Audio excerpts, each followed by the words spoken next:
found that Mattingly and Cosgrove were justified in their use of force. The grand jury is unique in our criminal justice system because it operates independent of the court and the prosecutor. The hallmark of the grand jury is its independence from outside influence. This independence is necessary to ensure that justice is done both for the victims and for the accused.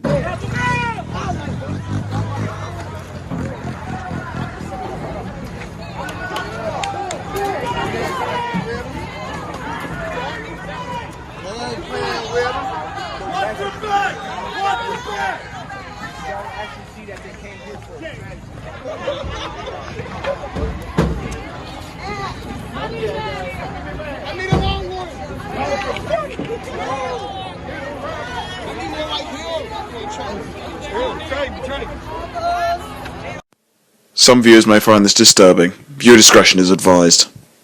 Hi my loves, it's Destin Choice and you're watching Choice TV. So I need a fucking mimosa after this because I just stood up all night basically watching the whole Breonna Taylor situation unfold. And to make a long story short, I'm pretty sure a lot of you guys have heard. Here's a quick recap of today's developments. Former Louisville officer Brett Hankinson is now facing 3 counts of wanton endangerment for shooting into Taylor's apartment, charged because the bullets threatened people in neighboring units. Today, the Kentucky Attorney General said Taylor's boyfriend, Kenneth Walker, fired the first shots, hitting that officer, and that's when officers returned fire. Pray every day that this racist criminal justice system and legal system that I call the legalized genocide of colored people will be abolished in America.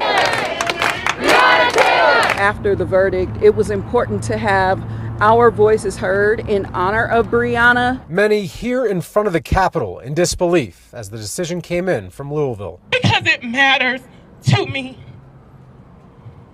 Today wasn't justice. That's not what justice looks like. But it's not surprising, it's disappointing. Karen Roberts Grissom helped organize tonight's events. The black woman is the most unprotected, disrespected person on earth, and it shouldn't be that way. As day turned to night, this protest went from the Capitol to the streets. Also, it's fair to note that a week prior to this, Breonna Taylor's family won a $12 million settlement. Also, shout out to Kalani for promoting burning down your own neighborhood. Make sure y'all go to her neighborhood. Kalani lives in Beverly Hills, by the way. Now, first thing I want to do is debunk a lot of lies that have been surrounding this story, because I just want to say, before I even get into anything, shame on the fucking mainstream media and shame on blogs like TMZ, The Shade Room, and so on and so forth for not reporting every fucking thing. So, to make a long story short, there's a narrative going around that Breonna Taylor was sleeping. That's not true at all. That's not true. That's not true, okay? That's not true. Breonna Taylor was not sleeping. Please do not believe those rumors. Those are blatant, disgusting lies. And I wholeheartedly believe that a lot of politicians are using her death as a way to gain votes and notoriety. So Breonna Taylor's boyfriend, Kenneth Walker, who was in the apartment the day she died, did an interview a while after her death, and he broke down and said specifically what happened, and he made it very clear that Breonna Taylor was not sleeping. So you were just laying in bed? Watching a movie. So you was in your room? Watching both of the rooms. She had actually just dozed off, probably like 10 minutes before. So I'm laying there, laying on her, watching the movie by myself. It was a loud bang at the door. Both of us are not decent. Can't even think of the word right now. You know, we're at home. We're in the bed. It's 12 at night. Our day's over. So it's a loud bang at the door. She pops up out of her sleep and scared her to death. Me too. Like, who is that?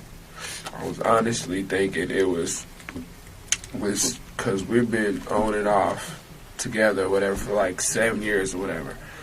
So it's a guy that she was messing with or whatever throughout that time, you know. And he popped up over there once before while I was there like a couple months ago. So that's what I thought was going on. So it's a loud boom at the door. First thing she said was, "Who is it?" No response. So we like, what the heck? We both get up, start putting on clothes. Another knock at the door. She's like, "Who is it?" Loud at the top of her lungs. No response. So I'm like, what the heck?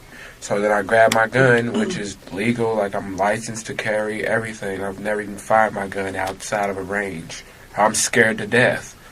So she says that there's another knock at the door. She's yelling at the top of her lungs, and I am too at this point. Who is it? No answer, no response, no anything. So we like, what the heck? We both just see what I have on. Grab the nearest thing. These aren't even mine. These are hers. Like, so we both are just putting on something to go answer the door and see who's knocking at the door this late at night. She's yelling at the top of her lungs, and I am too at this point. Who is it?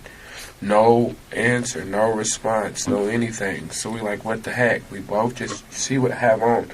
Grab the nearest thing. These aren't even mine. These are hers. Like, so we both are just putting on something to go answer the door and see who's knocking at the door this late at night. So when we get out of the bed or whatever, like walking towards the door, the door like comes like off the hinges. So I just let off one shot. Like, I still can't see who it is or anything. So now the door's like flying open. I let off one shot, and then all of a sudden there's a whole lot of shots. And like we both just dropped to the ground, and the gun like fell like right over there. And I like kicked it because I'm like scared to death. Like now we're seeing lights and stuff. So it's looking like, okay, it's the police, and there's a lot of yelling and stuff. So there's just shooting, like we're both on the ground, and then when all the shots stop, I'm like panicking. She's right there on the ground, like bleeding, and yeah. The cops actually did knock before they entered the home. And interesting fact, the cop actually said during an interrogation interview with his peers, he claims that he actually did announce himself right along with the two other cops that were there at the scene. Say anything you say, Canon, will be against you in a court of law. You said you guys didn't initially announce. No, the first bang on the door did not announce. I think after that we did. I couldn't be sure for just a second, but again, there was probably 6 or 7 different contacts of multiple banging on the doors, and after that, each one of them had police come to the door, search warrant, police search warrant. However, Officer Mattingly did say that, they did announce themselves the fourth or fifth time or whatever, but one of Breonna Taylor's neighbors who lives in the same building said that the officers didn't announce themselves. But then again, to be fair, she doesn't live on the same floor as Brianna. She actually lives on the top floor while Brianna lived on the second floor. Nobody else has corroborated that. Did you hear the police announce themselves? No, they didn't say police or nothing, because if I would have knew it was the police, my mama, she would have never called the police from the jump. I heard come out and I heard shots. So my mama, she runs in the room, she's like, oh my God, they shooting, get down, get down. She's actually the one that recorded the arrest video that night Breonna Taylor was shot, when Kenneth Walker walked downstairs and quickly got arrested. However, you can vividly hear her and her mom say that he's the guy that lives on the second floor and under them. Is that the dude that be in the Charger? He be in that black Charger. Yes, it is so. Is that the one that lived under in the black Charger and stuff? In the black Charger and stuff? However, this isn't to discredit her story, because she did say that she did hear banging. She just didn't hear anybody say hello from upstairs. Kenneth Walker also said he didn't hear the cops either, so maybe the cops are lying. The only thing is, Breonna Taylor and her boyfriend Kenneth Walker didn't even know that was the police at the door. Once the officers enter Breonna Taylor and Kenneth Walker's home, we find out that Kenneth Walker actually shot a gun at the officer, because according to him, he thought it was intruders. But he also had a strong feeling that it might have been Breonna Taylor's ex-boyfriend, Jamarcus Glover, who we will get to very soon, because there's a lot to say about Jamarcus Glover. So you said that you and Brianna have been on and off for 7 years? So, you said that she had messed around with somebody else before, or? Yeah, it was really, she messed with him before me, but then we started messing with each other, but then we wouldn't mess with each other, so she kind of messed with him against each other, so she kind of messed with him again, and then just that sort of situation. Mm-hmm. But me and her always messed with, that was my best friend. So, Kenneth's first instinct was to pull out his gun in shooting position, and he shot the officer in his leg, and the officer he shot was Officer Mattingly, and unfortunately Officer Mattingly was shot severely to the point where he had to get surgery. No one cared. So they all just started shooting. Not Kenneth Walker, but the officers started to begin shooting because they felt their life was on the line.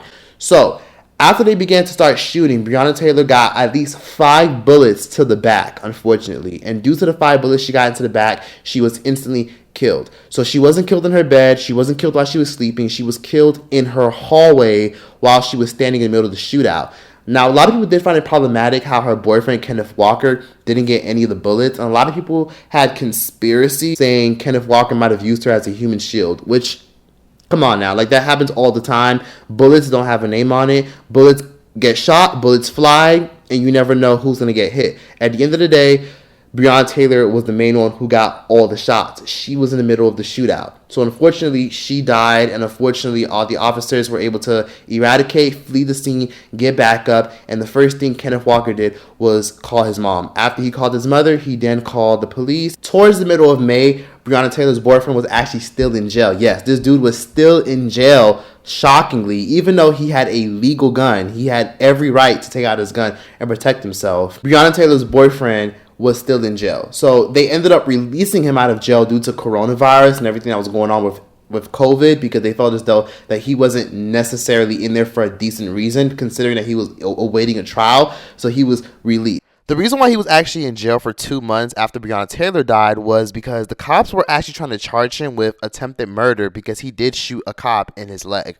So, due to them trying to charge him with attempted murder, and they investigated and realized that Breonna Taylor wasn't resisting, they realized, holy crap, yeah, this doesn't make any sense. So the judicial system decided to let him go, and they gave him immunity because he was using the stand your ground rule. So once we hit June, the Breonna Taylor situation just starts exploding. You see her in sports, you see her on jerseys, LeBron James is talking about her. She's a huge, massive, big deal. She's in award shows. Everyone's talking about Breonna Taylor. Literally, one thing that annoyed me throughout the whole Breonna Taylor situation was the fact that so many people were using her name for clicks and likes and follows, and people still to this day do it. Like, every time I go through a fucking comment section, I literally see people say, arrest the cops that killed Breonna Taylor, arrest the cop that killed Breonna Taylor. Or I'll see some random bitch post a selfie, and she'll be like, oh, doesn't this look cute? And then her caption would say, arrest the cops that killed Breonna Taylor. And it's like, okay, come on, like, why are people using Breonna Taylor's name for likes, clicks? It's not funny.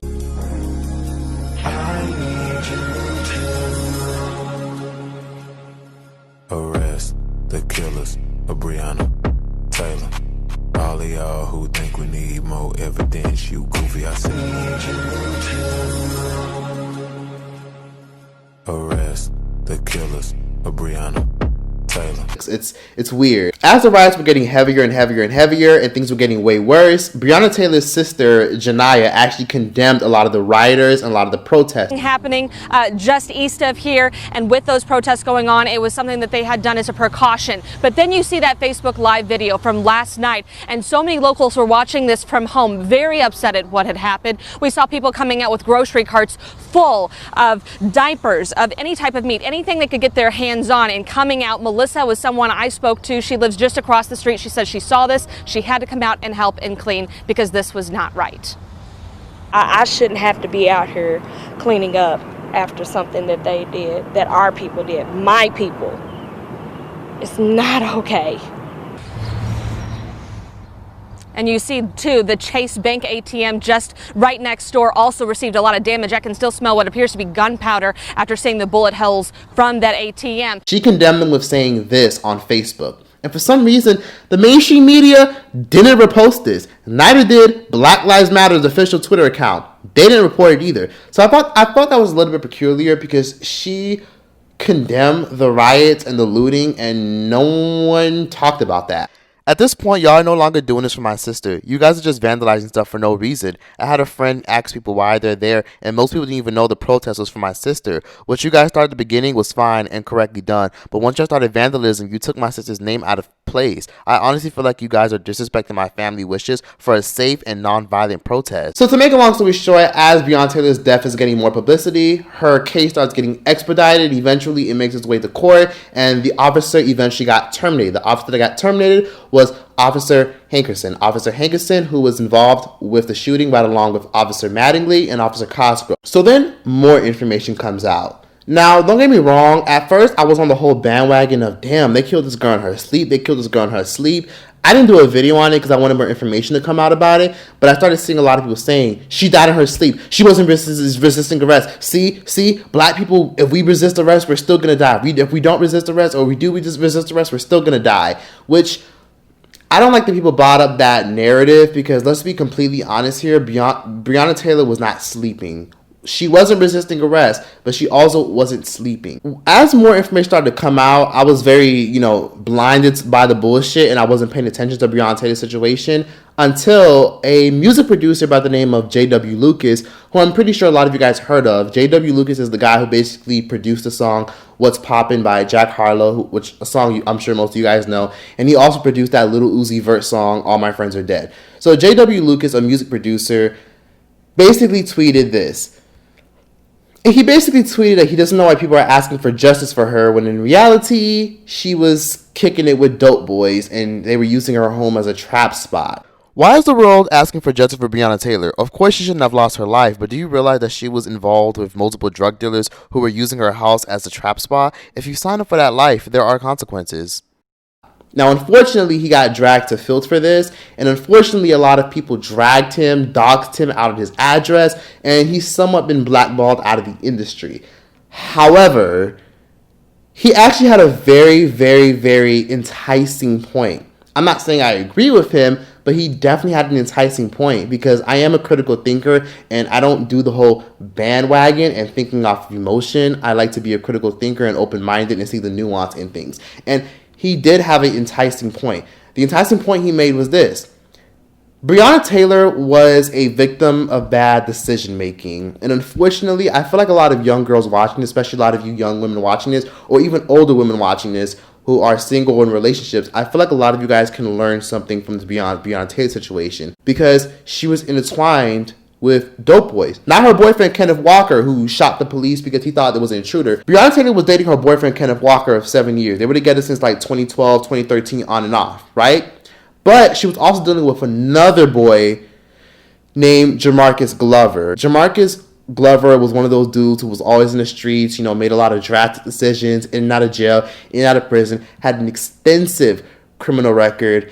And as she was dealing with her current boyfriend, Kenneth Walker, who was a good boy, she was also dealing with Jamarcus at the same time. So she was trapped in a love triangle / entanglement, or whatever you want to call it.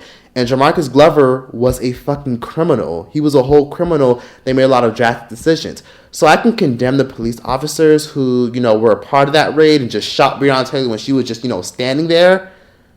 But I also have to condemn Jamarcus as well. Jamarcus Glover is a big reason why Breonna Taylor is dead, her ex-boyfriend.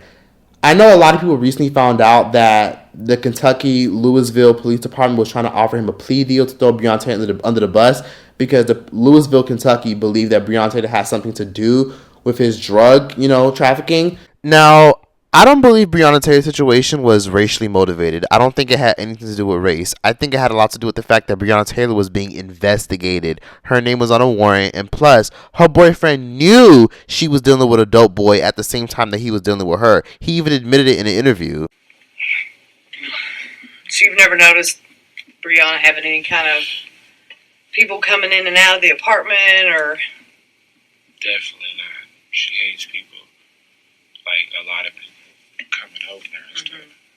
Do you know if the dudes that she kind of messed around with when you guys were on your off that would come to the apartment? So you can't think of anything or anyone that would cause the police to be looking at her apartment?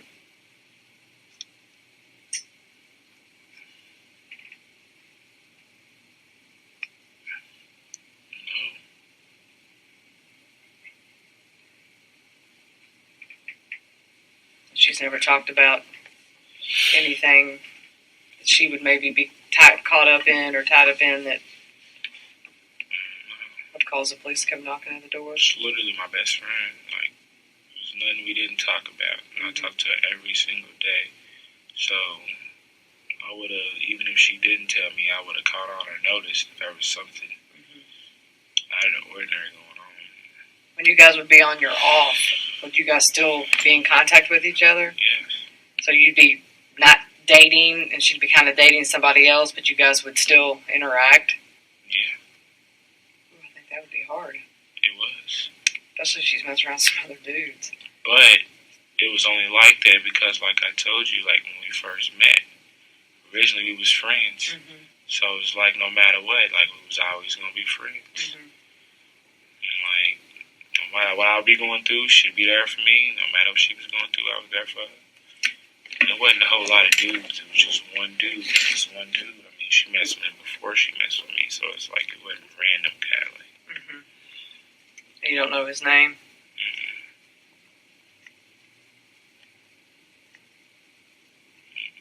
Don't know what he goes by or nothing like that. She messed around with him more than once then during the time of your all 7 years? If you guys talked a lot, I would think she'd mentioned his name or I didn't like talking about it.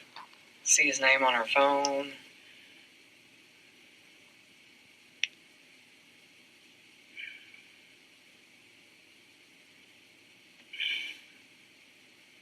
So when you guys would be on your off, would you kind of date around too? Okay, so he's acting like he doesn't know Breonna Taylor's ex. Meanwhile, he's been dealing with Breonna for 7 years while she's been dealing with the other dude. In the front. But I was going to stay there regardless. Mm-hmm. She's always by her side no matter what. But I would think if she was messing with somebody that wasn't any good for her, with you being that close to her and love her like you do. Can't speak on no other guy though. That's not cool. You gotta let her figure out he's no good on her own. True. But sometimes when you like somebody or something, no matter what somebody else says about him, you never not like him for yourself until you not like him for yourself. that's an accurate statement. So wouldn't matter what I said or anything, because if that's what you want to do, it's what you're gonna do until you feel like it's not what you want to do. Mm-hmm. Sometimes it takes somebody on the outside, though, to... It took me a long way to feel like that. Though. It took me a long way. Mm-hmm. Like I said, we knew each other for years, so... So her mom never mentioned a name, or... Y'all never crossed paths, you ever seen him? I've seen him one time, like... Probably like 4 years ago, and then I told you, though... One day I was over here, like he popped up over there, but I never like saw him face to face because he was like calling her phone and stuff. Mm-hmm. And we had like people over there, and then like she had just went outside in the parking lot and talked to him, but I stayed in the house. Like, and she just came back. She was out there like 2 minutes and then came back in the house. I understand letting Breonna make her own friends and her own decisions, but why would he allow Breonna to be friends with a dude that she was with for 7 years who abused her and was a criminal? It doesn't make any sense. And why is he acting like he doesn't even know the dude's name at all? Like, you're with Breonna for 7 years and she was dealing with the other dude and you don't know his name? Sounds hard to believe. The night she died in an exchange of gunfire between her boyfriend and police. Glover already had drug-related charges from 2016 where he didn't show up for court, prompting the first warrant. Then, in another 2019 drug case, he again fails to post bond, gaining warrant number 2. According to sources, the fugitive task force caught up with him early Thursday morning, still in Louisville. Yet another mugshot. But the story doesn't end there. According to court records, Glover was also on the run from the Department of Corrections in Mississippi. They had a warrant for his arrest too, for violating the conditions of his release there. Those charges, I found out, selling cocaine. The Mississippi warrant comes with an added note: full extradition. LMDC told me that means he has to resolve his cases here before he's sent back. A fugitive detective with the Commonwealth has now been assigned to his case.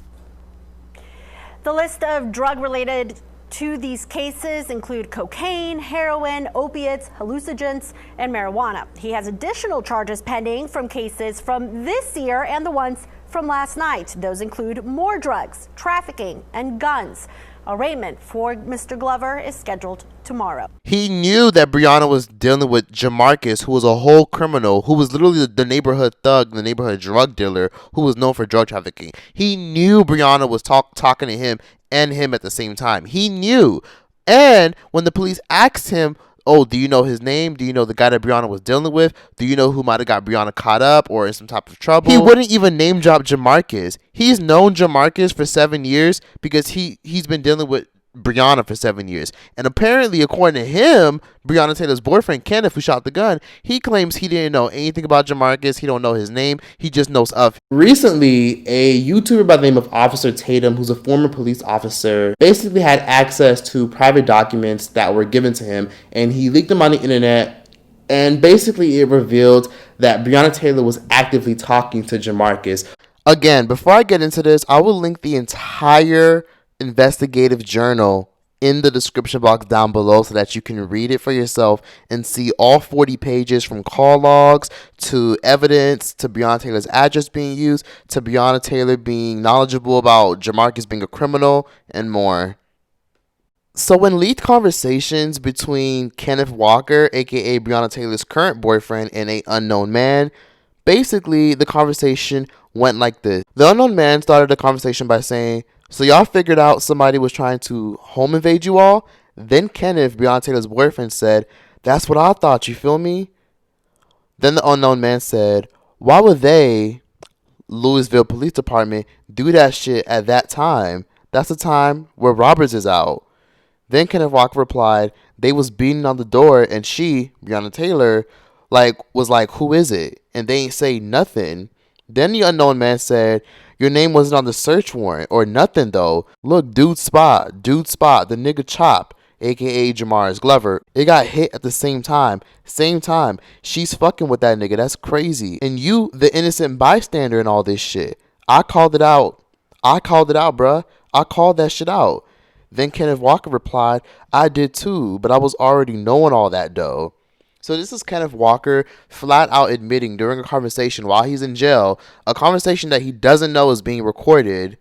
He flat out said that he had a feeling that Breonna Taylor's hands were dirty, considering that she was dealing with Jamarcus, who's currently in jail now. Then come to find out, you see this picture right here? This is Breonna Taylor's car. Jamarcus was taking Breonna Taylor's car, a car that's registered under Breonna Taylor's name, to a confirmed trap house at 2424 Elliott Avenue. This car is literally registered at Breonna Taylor and at her address, and Jamarcus Glover was the one driving the car back and forth in different locations. And mind you, this is the trap house that he was driving to, 2424 Elliott Avenue. This is a confirmed trap house. Illegal activity was actually being done here where things were being bought. Packages were being bought here. Then there was another incident where Jamarcus's car was parked in an area where he received a parking violation. Following that, he went to complain about the officer that gave him a parking violation, and he actually left his address and phone number lying around. And guess whose address he put as his place of residence to get his car back and to get his traffic violation reversed? He put Breonna Taylor's address as his home of residence. So even though he wasn't dating Breonna Taylor, he attached himself to her by using her address, and that's why she was investigated. Then there was a leaked phone call between Jamarcus Glover and Adrian Walker. So the conversation started like this. Adrian says they didn't even have to see her pull up. All they had to do was see that license plates, and they don't put two and two together. Then on top of that, they go over there and find money. And then Marcus says, no, Bree don't. Bree, you know how Bree do. They didn't find nothing in her house. Adrian replies, I thought you said they found some money over there. Then Marcus Glover says, it was there. They didn't do nothing though. That's the problem. So basically, you guys have a good gist of everything. I'm not going to read all of it, but I'll leave a link in the description down below where you guys can find all the documents that were leaked to the public that literally no one is talking about. So yeah, to make a long story short, Jamarcus basically made it very clear that Bree had nothing to do with anything and that she wasn't attached to none of that. However, he was just driving her car and he was shipping packages packages to her home. Also, keep in mind that despite Breonna Taylor not having a criminal past, she did oftentimes bail Jamarcus out of jail for the past 3 years anytime he was in trouble. So Breonna Taylor did have a past of enabling his behavior by bailing him out of jail several times. And also, remember y'all, people aren't talking about the fact that Breonna Taylor's name was on the warrant. Her name was on the warrant even though they had already arrested Jamarcus prior. Every girl that's dating a dude, you know what he does. If you've been with a dude for several years, you know the kind of shit that he does. You know his job. You know where he gets his income from. And I feel like Breonna Taylor knew what he was up to. So Breonna Taylor allowed this dude to use her car. He allowed this dude to ship packages to her house so that he can pick up. He was putting everything in his name, but he was also picking it up, and it wasn't even his address, it's Breonna Taylor's address. He was in a whole drug trafficking ring. He was trafficking crack cocaine. He was trafficking things like marijuana. He was also trafficking things like pills. He was doing a lot of really problematic shit that involved drugs. And I've been seeing a lot of very disgusting conspiracy theories revolving Breonna Taylor from a lot of people on TikTok and Twitter. Please, y'all, if you get your news from TikTok and Twitter, reevaluate your life. TikTok and Twitter is a disgusting resource of information. All of the shit that you see on TikTok and all of the shit that you see on Twitter, 95% of it is bullshit if it has a lot to do with mainstream news. Do not believe it at all. It's a lie, and it's meant to just manipulate and confuse you. So I saw a conspiracy of several motherfuckers literally going around saying that Breonna Taylor's murder was a plot for gentrification and anti-blackness and systematic racism. And the whole time I'm just like, what? Are y'all bitches stupid? The fuck y'all mean systematic racism? Are you wondering why Breonna Taylor's murder is taking so long to be solved? Here's why. This past Saturday, there was an amendment made to her lawsuit claiming that Louisville Metro Police Department was working with the Louisville government on a huge housing scheme called the Elliott Avenue Project.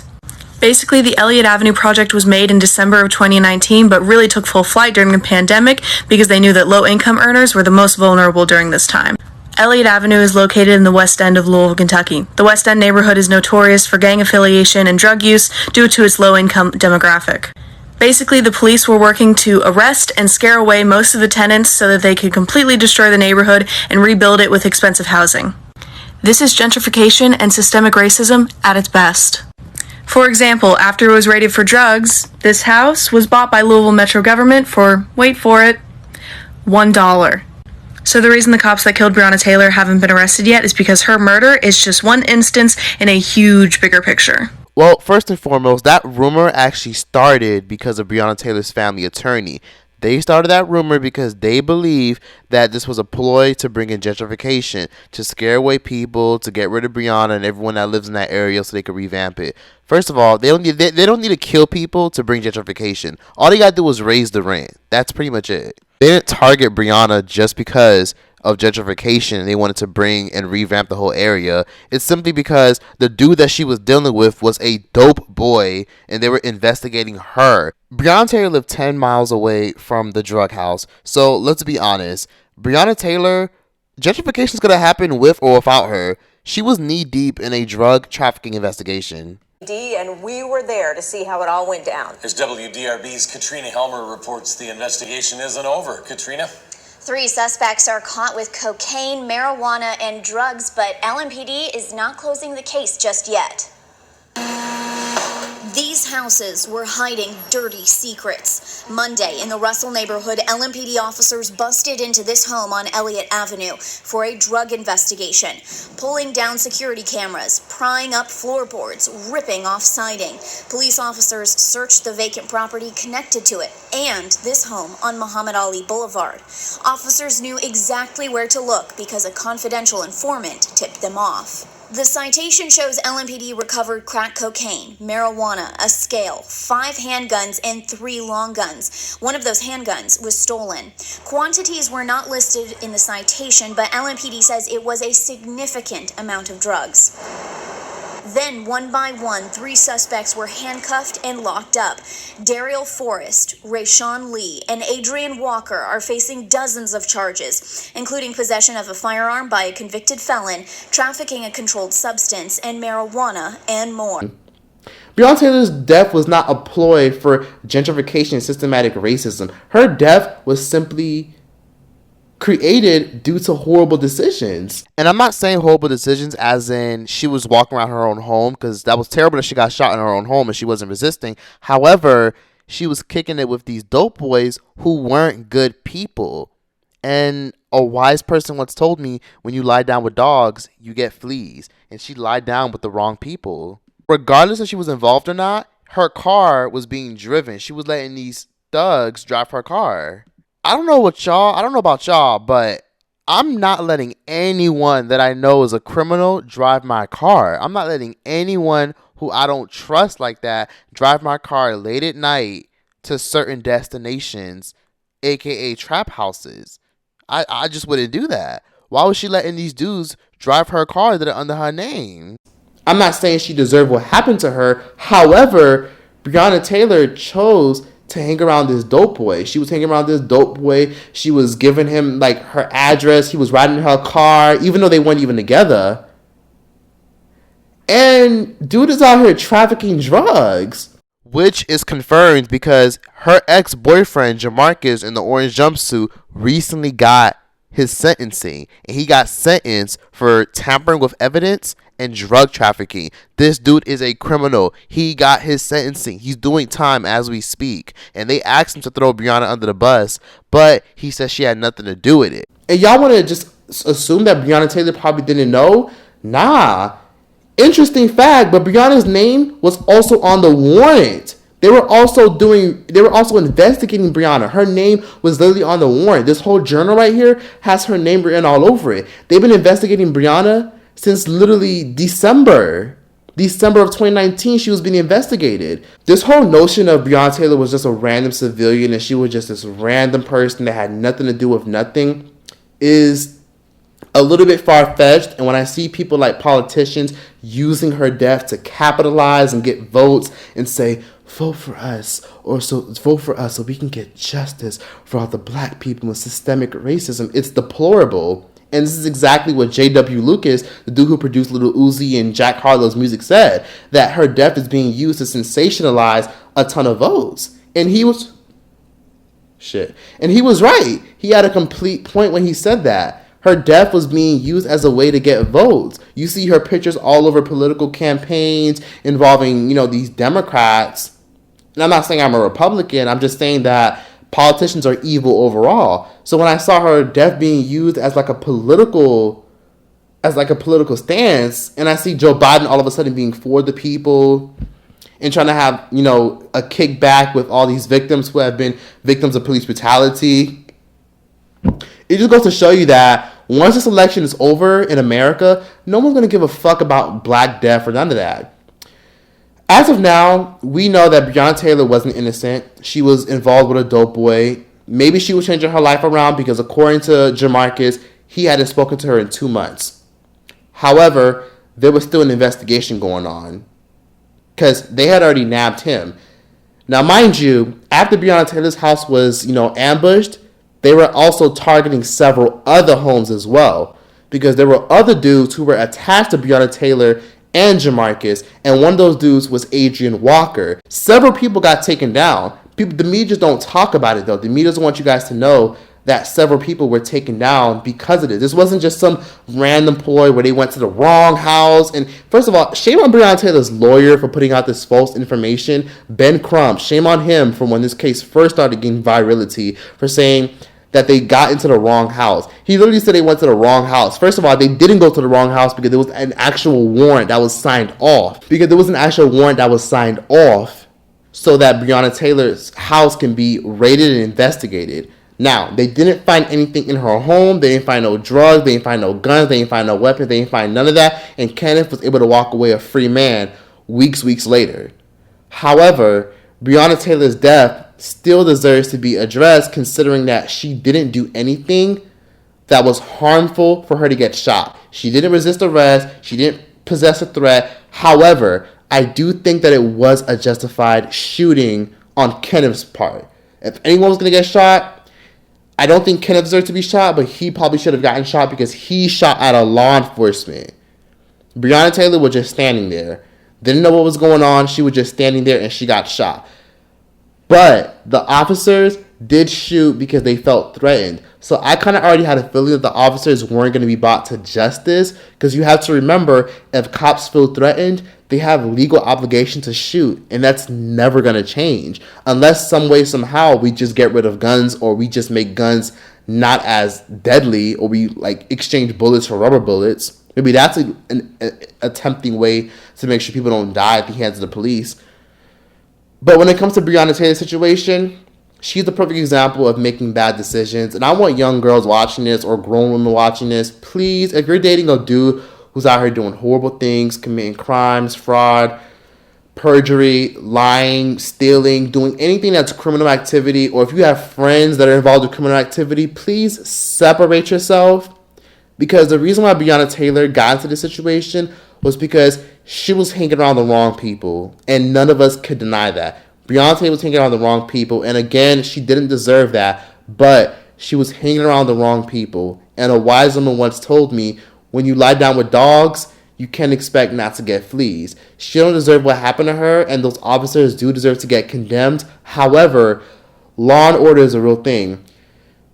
The state attorney for Kentucky did but he did a public statement. He basically publicly addressed and said that he understands the outrage. He understands that Breonna Taylor didn't deserve that. However, law and order is still a thing. They have to be fair. It doesn't matter if you feel emotional. It doesn't matter if Breonna Taylor is dead. It doesn't matter. At the end of the day, there has to be a fair trial. And sometimes when it comes to the police officers, the law is on their side. If this was a regular civilian, they would have been arrested. However, cops were investigating Breonna because Breonna was 10 toes deep into a drug investigation. Now, if you guys didn't know, 2 officers were recently shot in the midst of the protests. Yes, the protests are still going on right now. Literally, I'm in Atlanta right now, and it's intense. Like, I literally heard the protest literally outside my balcony, and it was fucking intense. Like, I heard like people loud as hell. I couldn't even see them. That's how loud they were. Breonna Taylor's family did get a $12 million settlement. So once Breonna Taylor's family did get that $12 million settlement last week, I already knew what was up. I already knew, okay. So our tax dollars went to that $12 million settlement. Not to mention, Breonna Taylor's killers are still able to roam the streets. I mean, I'm sure, the public backlash they're getting is going to, make up for it, because their lives are ruined. Like, their careers are ruined. Anytime you look up their names, it's going to be attached to murder, Black Death, so on and so forth. Maybe had Kenneth Walker ran to the people and he actually looked to see who was at the door instead of saying, who is it? There's a possibility that Breonna Taylor would still be alive. Maybe if Jamarcus did not involve Breonna Taylor in her drug trafficking ring, she'd still be alive. Maybe if Breonna Taylor had stopped dealing with this crazy-ass dude, Jamarcus, she'd still be alive. Now that the chapter for Breonna Taylor is closing, I hope we all have the same energy for when a young black woman is dead at the hands of another black man, or when a black woman is dead at the hands of another black person. That I hope the next time a black person dies, I hope we don't only care when a white police officer does it. Because y'all know my stance on Black Lives Matter. I don't support that shit because it's counterproductive, and it's a movement that only cares about black men, and it only cares about black cisgender people, and only cares about breaking up the nuclear family. It doesn't care about helping black people. It only cares about helping black people when it fits a political agenda. And they only, Black Lives Matter is problematic. But to make a long story short, I hope we care about black issues when it's not done by a white police officer. I hope it isn't, it goes viral because a white police officer did it. Because some black men be out here killing black women too. And some black men be out here killing black men. Some black women be out here killing black women. Because y'all remember that whole situation with that Destiny girl, that hair salon, that girl who owned a whole hair salon called the Beauty Bar, who literally was out here doing celebrities' hair and everything, who was killed and shot right in front of her daughter because of the simple fact that they were trying to rob her for bundles and shit. Y'all remember that girl? That was that for this video. Hope you guys enjoyed it. Please be sure to like, comment, and subscribe. And yeah, that's that. The fact that this Breonna Taylor situation is closing on a bad note, and some people might be very upset what I had to say, I just had to say it because some of your faves won't say it. Choice out this bitch. See, my days are cold without you. I'm other you. None of my heart compares no more. I just can't roll it back to you. See, my days are cold without you.